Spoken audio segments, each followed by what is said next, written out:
morning, sir! Morning, ma'am!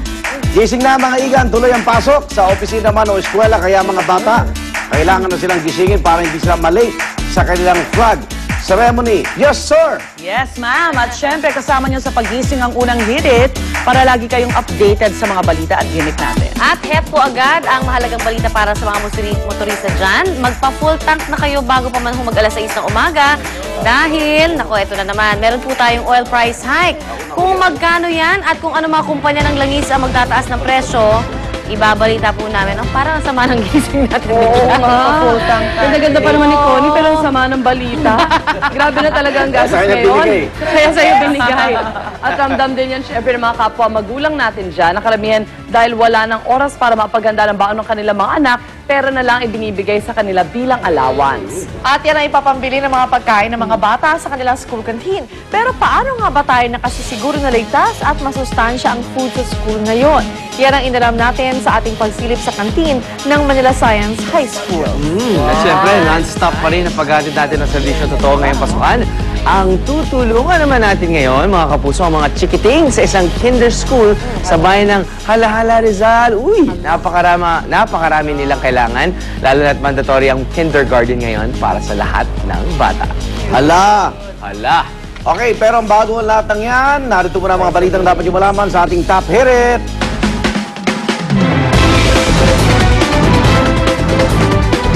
Presyo ng gasolina, diesel, kerosene, tataas na naman ngayong umaga.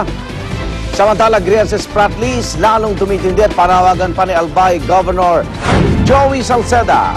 Mga produktong galing China, lynching, iboykot na! Pwede rin. Samantala, lungsod ng Christchurch sa New Zealand, eto po, muli na naman po niyanig ng malakas na lindol. At Dallas Mavericks, kampiyon sa 2011 NBA Finals, matapos lang pasuhin ng Miami Heat sa kanilang mismong home court. Darito na mga detalye ng mga balitang yan. Dahil sa mga motorista, may panibago na naman pagtaas ng presyo ng mga produktong petrolyo ang ilang kumpanya ng langis ngayong umaga.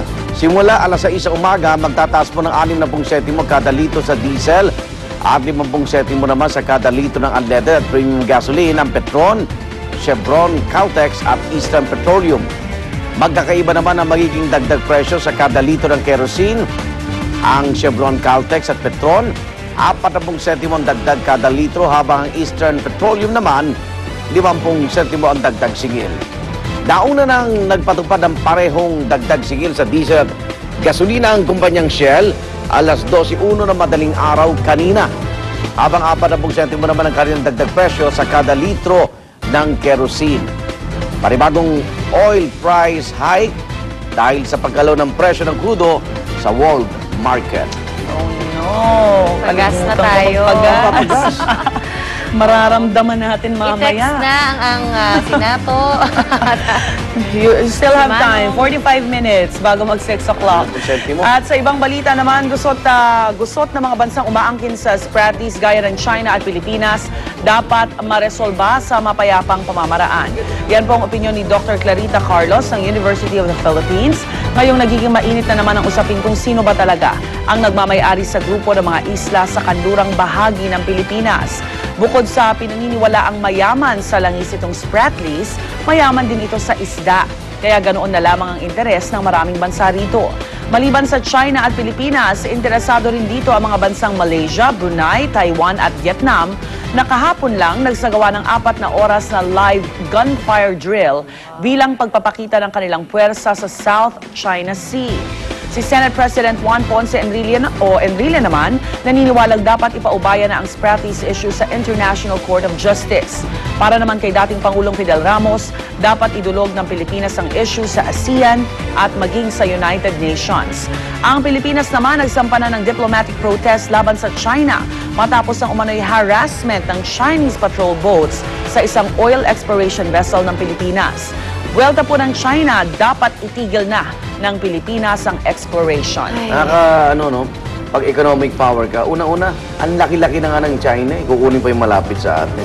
Kasi nga dahil sa oil, doon na pinaniniwalaan, talagang Hindi naman lahat makakita sila. sa Amerika, ang laki ng utang sa China.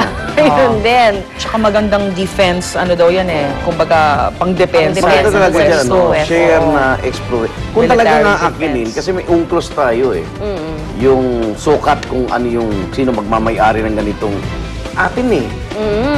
Oo, eh. Pero alam mo, para talagang okay din na idulog na nga sa United Nations. Para at least, kumbaga, nasa International na, court. international court. Hindi na eh. May mga physical structure, may mga pictures, may mga kung ano-ano. So siguro Siguro ngayon, parang ano eh, ang China ng structure na napakalaki, parang inangkin na talaga. Status quo, walang activity muna, Yes, diba? oo. Hanggang Tsaka sana nakita, magdesisyon. nung pumunta kami dyan 1995, nung palapit na kami, haharangin mo kami, Pilipinas kami. Correct. Oo. Nandun ka pa rin sa Diba, teritoryo. Anong pakiramdam nung, alam mong nasa loob ka ng bayan mo, tapos bigla haharangin ka ng dayuhan mo. At syempre, pagdating naman po sa negosyo at kalakalan, kilalang heavyweight syempre ang China sa iba't ibang parte ng mundo. Maging tayo po dito sa Pilipinas, napakaraming ginagamit na produktong made in China. Lalo na yung mga nabibili sa mga Tiangge at sa Divisoria. Pero dahil po sa gusot sa Spratlys, panawagan ni Albay Governor Joey Salceda, i-boycott na ang mga produktong gawang China. Huwag daw palampasin ng Pilipinas ang pagsisiga-sigaan umano ng China sa pinag-aagawang Spratlys. Di raw natin kayang lumaban gamit ang armas, di raw na butasin natin ang bulsa ng China.